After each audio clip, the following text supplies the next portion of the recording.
আজ রান্না করব কোকিলা মাছ। দেখো লম্বা লম্বা করে আলু কেটে নিয়েছি, আবার লম্বা করে বেগুন কেটে নিয়েছি। এবার কোকিলা মাছটাকে নুন হলুদ দিয়ে মাখিয়ে নেব। কড়াই গরম হয়ে গেছে, কড়াইয়ে সর্ষের তেল দিয়ে দেব।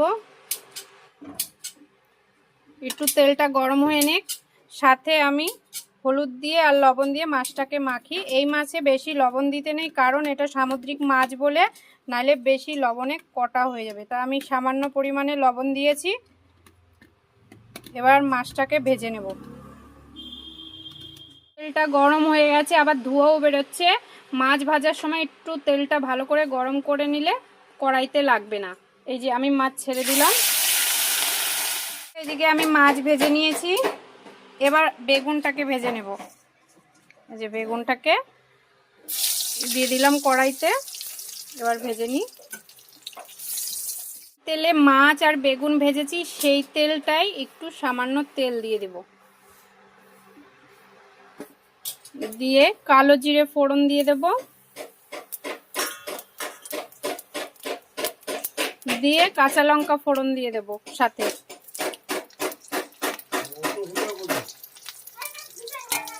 আলু ভাজাটা তো হয়ে গেছে, এবার মশলা দিয়ে দেব। এতে আছে আদা জিরা বাটা, লঙ্কা বাটা, তারপর গোলমরিচ গুঁড়ো, একটু চিনি, হলুদ আর লবণ।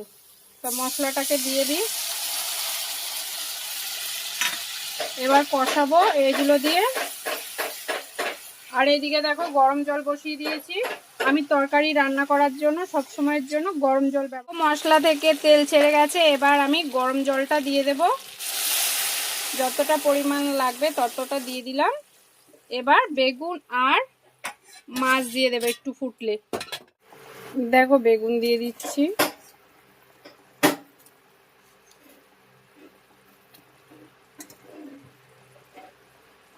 এবার মাছটা দিয়ে দেবো।